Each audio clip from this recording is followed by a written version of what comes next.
बिस्मिल्लाहिर्रहमानिर्रहीम। अस्सलामु अलैकुम रहमतुल्लाहि व बरकातुहू। तमाम काबिल ज़ी वक़ार अहबाब को मेरी तरफ से मोहब्बत भरा सलाम। आज का हमारा सबक है लहन का बयान।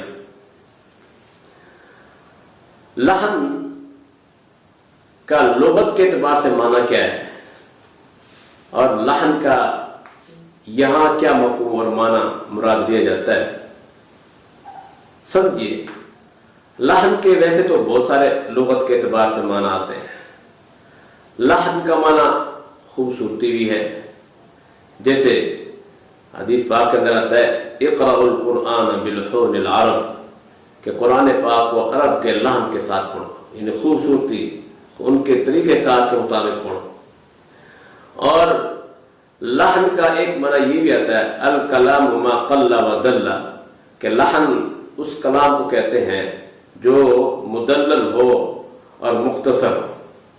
और लहन का माना खूबसूरती भी आता है, लहन का माना गलती करना भी आता है, और भी लहन के बहुत सारे माना लुगत के एतबार से आते हैं। लेकिन जब लहन का इस्तेमाल तजवीद के मुकाबले में है, क्योंकि तजवीद का माना है खूबसूरत करना, उम्दा करना, संवारना, मुज़य्यन करना, तो जब लहन का लफ्ज़ तजवीद के मुकाबले में आए तो इसका माना होता है गलती करना।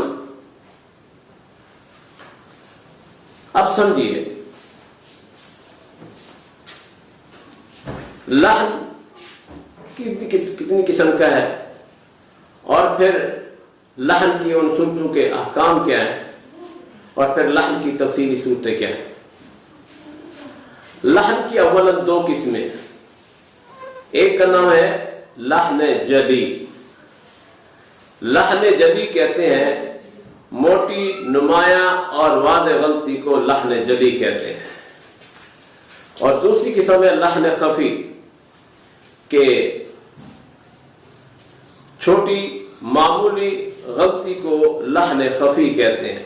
और इसको तजवीद की इस्तिलाह में यूं भी कह सकते हैं कि सिफात आरज़ा की गलती को लहन खफी कहते हैं।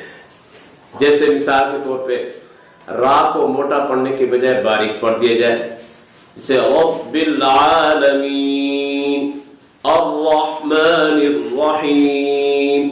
अब यहाँ पे रा मोटा पढ़ने के बजाय आपने बारीक पढ़ दी अर्रहमानिर रहीम रब्बिल आलमीन। अब गौर कीजिए कि सिफात आरज़ा की गलती की वजह से अगरचे माना में भी कोई तब्दीली नहीं आती, मफ़हूम में भी कोई तब्दीली नहीं आती, अलबत्ता यह है कि हरफ़ों की खूबसूरती में कमी पैदा हो जाती है।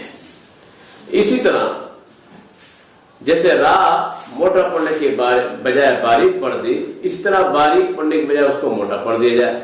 जैसे रिज़्क़न, आप इसको पता है रिज़्क़न, रा को मोटा पढ़ देते हैं।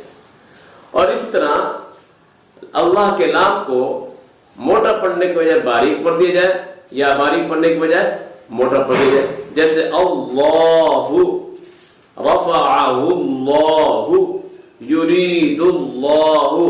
अब यहाँ अल्लाह के नाम को मोटा पढ़ना था, इसी तरह अल्लाहुम्मा आपने इसको मोटा पढ़ने के बजाय बारीक पढ़ दिया, जैसे युरीदुल्लाह अल्लाहु अल्लाहुम्मा। अब ये नाम तो अदा हो गया, माना में भी कोई खता नहीं आई, मफहूम भी नहीं बदला, अलबत्ता इस नाम के मोटा पढ़ने में जो उम्दगी और खूबसूरती थी वो खत्म होगी। इसी तरह अगर लफ्ज अल्लाह को बारीक पढ़ना था तो उसको आपने मोटा पढ़ दिया, जैसे लिल्लाही, इसको बारीक पढ़ना था आपने पढ़ लिया लिल्लाही।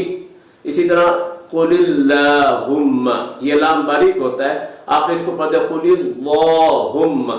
अब लाम को मोटा पढ़ने के बजाय बारीक पढ़ दिया जाए या बारीक पढ़ने के बजाय मोटा पढ़ दिया जाए।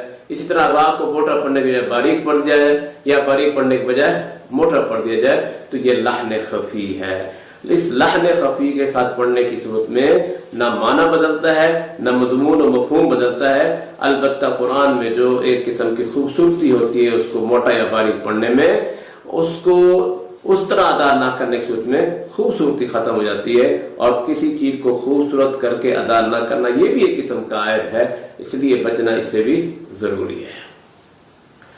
اور دوسری قسم ہے لحن جلی.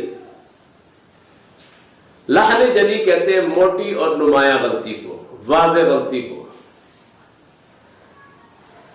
اور جیسے واضح غلطی کیا ہے کہ جیسے ایک حرف کی جگہ دوسرا حرف پڑھ دیا جائے، عین کی جگہ حمزہ پڑھ دیا جائے، حمزہ کی جگہ عین پڑھ دیا جائے، سین کی جگہ سا پڑھ دیا جائے، سا کی جگہ سین پڑھ دیا جائے، کوئی بھی ایک حرف دوسرے حرف کے بدلے میں پڑھ دیا جائے تو یہ لحن جلی ہے، یہ لحن جلی ہے.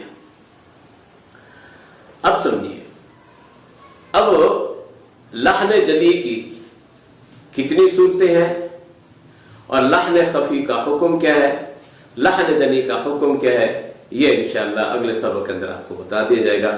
اللہ تبارک و تعالی ہمیں ان قواعد کو سمجھ کر پڑھنے کی اور عمل پر ہونے کی توفیق عطا فرمائے. والسلام علیکم ورحمۃ اللہ وبرکاتہ.